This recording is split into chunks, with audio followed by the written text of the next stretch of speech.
था। Mission control ने Colombia में सवार अंतरिक्ष यात्रियों से संपर्क करने की कई कोशिशें की, पर सफलता नहीं मिली। इसके 12 मिनट बाद ही जब कोलंबिया को रनवे पर होना चाहिए था, तभी एक टीवी चैनल पर आसमान में शटल के टूटने का वीडियो आने लगा। नासा ने अंतरिक्ष यात्रियों के लापता होने की घोषणा कर दी और कोलंबिया का मलबा खोजना शुरू कर दिया।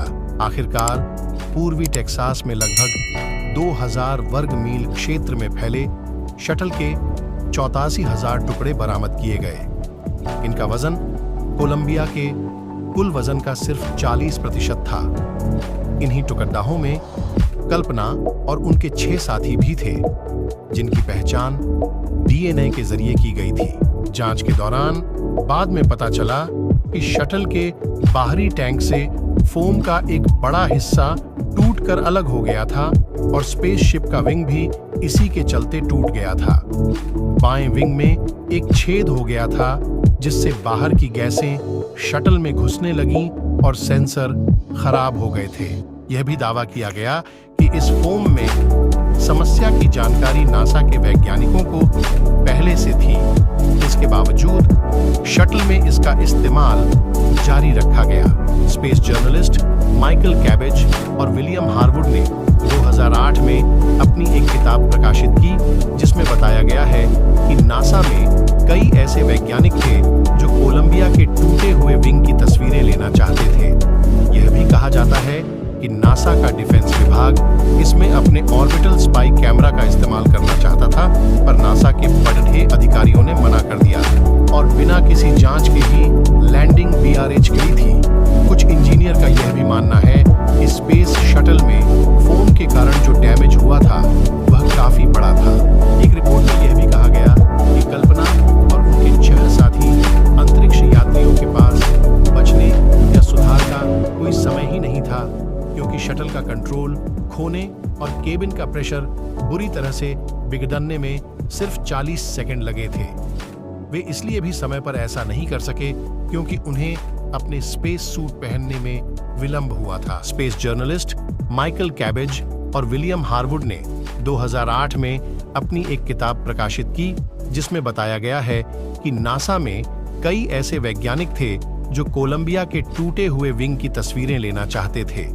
यह भी कहा जाता है कि नासा का डिफेंस विभाग इसमें अपने ऑर्बिटल स्पाई कैमरा का इस्तेमाल करना चाहता था, पर नासा के बड़े अधिकारियों ने मना कर दिया था और बिना किसी जांच के ही लैंडिंग BRH गई थी। कुछ इंजीनियर का यह भी मानना है कि स्पेस शटल में फोम के कारण जो डैमेज हुआ था वह काफी बड़ा था।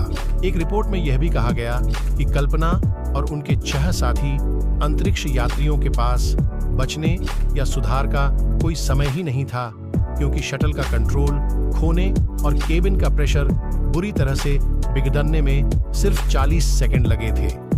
वे इसलिए भी समय पर ऐसा नहीं कर सके क्योंकि उन्हें अपने स्पेस सूट पहनने में विलंब हुआ था। रिपोर्ट में कहा गया था कि कोलंबिया में सवार अंतरिक्ष यात्रियों में से एक ने प्रेशर सूट हेलमेट नहीं पहना था, जबकि 3 ने अपने स्पेस सूट ग्लव्स नहीं पहन रखे थे। हालांकि ऐसा होता भी तो वे बचाव नहीं कर सकते थे, क्योंकि कोलंबिया की सीटों की डिजाइन ऐसी थी कि शायद ही कुछ कर पाते।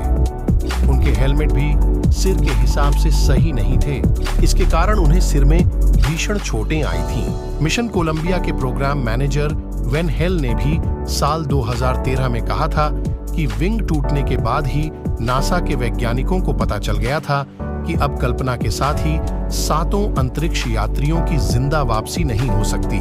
इसलिए वे नहीं चाहते थे कि आखिरी दिन घुट घुट कर जिए।